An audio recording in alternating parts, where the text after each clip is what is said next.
About that point, Pat, let me ask you this. Pat, should John McCain, wait, hang on one sec. Pat, should John McCain have come out and been more aggressive in saying, look, he was the one who was saying before, we're not going to go negative, et cetera, and now he's saying, well, you know, what do you want me to do? I can't control everything. I mean, he is backing off a little bit, isn't he? Sure. Well, Dan, I've told you all along, the only way the Republicans can win this, when the whole country wants to throw the Republicans out, is raise questions, raise doubts about the alternative, just like the Democrats did with Reagan in 1980.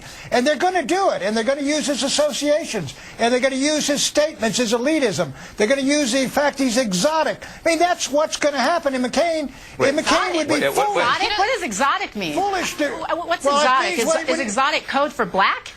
No, exotic I don't understand what exotic means. All right, here's what it means. Listen, exotic is code for somebody who talks of people in Pennsylvania as though they're some stupid tribe holding on to their Bibles, guns, and bigotries, and telling that to a bunch of people in San Francisco behind closed doors. That's exotic. Come on, Pat. You can do better than that. You can do better than that. That's absolute. There's no question. Hang on. One at a time. Tanya, go ahead. Dan, certainly. Hang on. Hang on, Brad. I want to let Tanya go, and then I'll let you get it. We can revisit ad nauseum the wisdom of whether or not Barack Obama should have made the unfortunate comment about people being bitter. I think he admits that was a misstatement. We all know that. But the notion that he is somehow exotic, that he's so different from the rest of America, I mean, I just have to take issue with that. He's browner than a lot of America. Yes. But he's really not that different. All right, but is that the strategy, Pat? Pat, wait, let me ask you, Pat. Sure. Pat, is the strategy to use code words? I mean, is the strategy going to be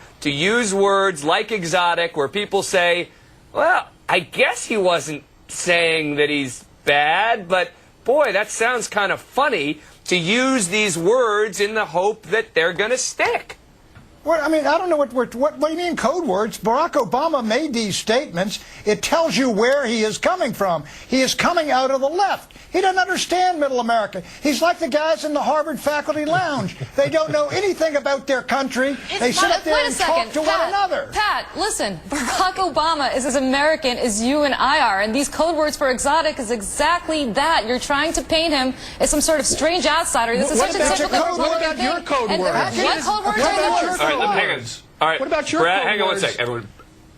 Your code Go ahead, words about McCain's age. I think He's McCain confused. has every right to run. Oh, Come on. Wait a second. Let me just come back. Brad. Let me take the mystery out of it. Wait, hang on, Julie. I want to let Brad finish. Hold on, right. Brad. Yeah, we're going to get back to this issue of the confused, etc. We're going to get back to that later in the program. But do you think? Look, this conversation, I got to tell you, Brad, says to me that this is going to get ugly, and Sure, it's going to get ugly early. Fair? Yeah, and let me take the mystery out of it. Of course we're going to go negative, because the negatives are there to exploit. Even Barack Obama said it's fair game to talk about his minister. He said it.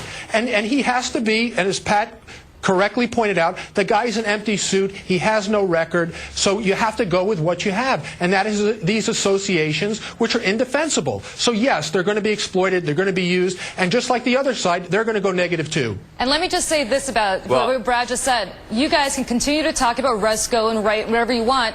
What you're profoundly misunderstanding is in 2008, Americans are frustrated. They're sick and tired. They're struggling with their pocketbook. They're struggling with the war. You keep focusing. Wait, let me just finish. You keep focusing on associations, and we'll keep focusing on the issues that Americans really care about, and we'll see who wins this election. Why don't you run your little campaign I'll give you the final and word. let us run ours? You run your little campaign and we'll run ours.